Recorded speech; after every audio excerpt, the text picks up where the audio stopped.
Justice बिरादरी अब कांग्रेस के पीछे, सिद्धार्थ यादव, भाजपा को राजनीतिक नुकसान।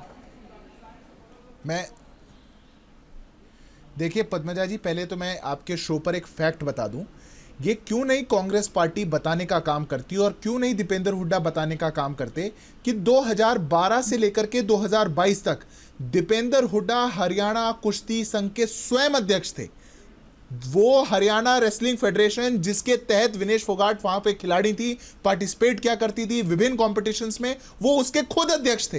तो जो उनके आरोप हैं उनके साथ भेदभाव के, गलतियों के, वो कांग्रेस पार्टी के कार्यकाल, उनके शहजादे के कार्यकाल में रहे हैं, वो अध्यक्ष रहे वहां पे। पर यह बात कांग्रेस पार्टी नहीं बताएगी, क्योंकि आदत जिनकी हो चुकी हो देश की धरोहर को, देश के खिलाड़ियों को राजनीति में घसीटने की और उनके नाम पर राजनीति करने की जिस पार्टी की मंशा रही हो, वो कभी भी इन बातों पर नहीं जा सकती। खिलाड़ी राजनीति से परे होते हैं, खिलाड़ी देश का सम्मान होते हैं, खिलाड़ी देश का गौरव होते हैं, उनको वैसे ही बने रहना चाहिए। और यह पूरा हरियाणा आज कहने लग रहा है, पूरे हरियाणा की 36 बिरादरी भारतीय जनता पार्टी के साथ खड़े होकर के कह रही है कि खिलाड़ियों पर राजनीति मत करिए, जवाब देना है तो जवाब उन पर दीजिए। जब आपने अपने कार्यकाल में जो लोग खेल नीति के तहत मेरिट पर आते थे उनसे उनका अधिकार छीनने का काम क्यों किया था? जिन लोगों को डीएसपी बनाया जाना था, हमारी देश की गौरव बेटी गीता फोगाट को जब डीएसपी बनाया जाना था तो कांग्रेस पार्टी ने उनको इंस्पेक्टर बनाया, वो कोर्ट से जीत करके आई और फिर डीसीपी बनी। और तब हुड्डा जी कहा करते थे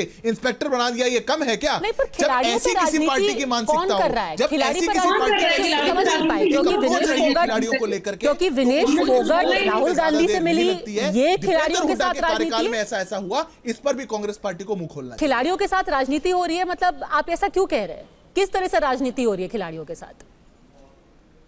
आप मुझसे पूछ रही हैं? नहीं, सिद्धार्थ यादव,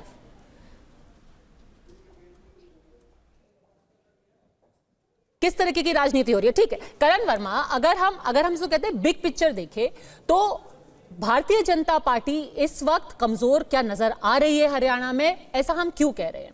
क्योंकि विनेश फोगाट ज्यादातर हरियाणा में जब वो वापस आई, वो कम से कम कुछ नहीं तो 20 गांव से गुजरी, हर जगह लोगों ने रोक करके उन्हें कहा कि हमारी बेटी के साथ गलत हुआ है। इसके बावजूद वो ओलंपिक में लड़ करके आई है, वो फाइनल्स तक पहुंची थी, सेमीफाइनल्स तक वो जीत करके भी आई थी। दूसरा, यहां पर आप एक अलायंस की, एक गठबंधन की भी बातें कर रहे हैं। तीसरा, आपका जो कुमारी शैलजा और भूपेंद्र सिंह हुड्डा का जो बीच में अनबन बताई जा रही थी, अब वो खत्म हो गई है। तो भारतीय जनता पार्टी एक तरफ, उसमें कई खेमे बटे हुए हैं और कांग्रेस पार्टी अपना काम कर रही है, अपने लिस्टों पे मंथन कर रही है, और ऊपर से एक जो विनेश फोगाट का जो फिगर है, क्या उसको एक मजबूत स्थिति में लाकर खड़ा करता है? देखिए पद्मजा जी, हरियाणा की जनता बहुत सियानी होती है। पहले दिन जब विनेश फोगाट जी का वो हार्ट ब्रेक हुआ, जब उनका वेट 100 ग्राम्स ऊपर आया, तो सबको बहुत दुख हुआ और सबको बहुत हमदर्दी थी और हम सबको बहुत बुरा लगा। पर उस मिनट ही कांग्रेस ने राजनीतिकरण इसका शुरू कर दिया था। कहां से किस बात को मिलाकर उन्होंने प्रधानमंत्री को इसके जिम्मेदार ठहराना शुरू कर दिया था, कांग्रेस के पूरे आईटी सेल ने, कांग्रेस के पूरे ट्रोल्स ने। और तभी यह बात क्लियर हो गई थी कि कांग्रेस इस पूरे एक दुखद घटना में एक राजनीति का अवसर ढूंढ रही है। और वही हुआ, जहां विनेश फोगाट जी वापस आए, जिस तरह के इन्होंने रोड शो किए, बाकी खिलाड़ियों के लिए तो नहीं करते ये लोग। बाकी अपने टाइम पे तो जैसे बता रहे थे बीजेपी के प्रवक्ता, जिस तरह से इन्होंने दुर्व्यवहार किया कैंडिडेट्स के साथ, तो हरियाणा की जनता ये देख रही है। ठीक है, विनेश फोगाट जी का बहुत सम्मान है, बहुत आदर है, पर उसको अगर आप राजनीतिकरण के लिए करें तो ये बात जनता स्वीकार नहीं करेगी। जनता मुद्दों पे वोट करेगी। बिल्कुल सही आपने कहा, बीजेपी को सेंध जरूर लगी लोकसभा इलेक्शन में, पर बीजेपी वो पार्टी है जो कोर्स करेक्ट करती है। मुझे नहीं लगता अभी भी हुड्डा जी और शैलजा जी के बीच में सब कुछ बढ़िया है, उसमें भी बहुत इंटरनल रिफ्ट्स हैं। और बीजेपी, मुझे लगता है कोर्स करेक्ट करके समय आने तक the forces will come together, वो एक तरह से वापस होकर एक परिपक्व वे में लड़ेंगे। हमें याद है किरण बेदी जी को जब पैराशूट किया गया था, क्या हुआ था? बीजेपी को भी मुंह की खानी पड़ी थी। जो ये पैराशूटेड कैंडिडेट्स होते हैं, जो फेमस तो होते हैं, जिनका गुडविल जरूर होता है, पर राजनीति में नहीं होते, उनको जब जस्ट चुनाव से पहले लाया जाता है, जनता उनको ऐसे एक्सेप्ट नहीं करती है। वो दिन चले गए जब जनता पैराशूटेड कैंडिडेट्स के लिए ताली बजाती थी। जनता को वो लोग पसंद है जो ग्रास रूट्स लेवल से काम करते हैं और जो अक्सर नहीं तलाशते। तो भाजपा ने भी बहुत लड़ा है लोकसभा चुनाव में और ज्यादातर हार भी गए। हरियाणा में भी वो लेकर के आए थे, अशोक तंवर जी है ना, जो कि गए थे कांग्रेस से आम आदमी पार्टी से भाजपा, और वो फिर हार गए, उनको फिर से चुनावी टिकट दे दिया, किसी और का पत्ता काट करके, पर जनता है, ये सब जानती है, स्वाति मलिक। और वो विनेश फोगाट के साथ खड़ी थी जब तक वो लड़ रही थी, सड़कों पर लड़ रही थी।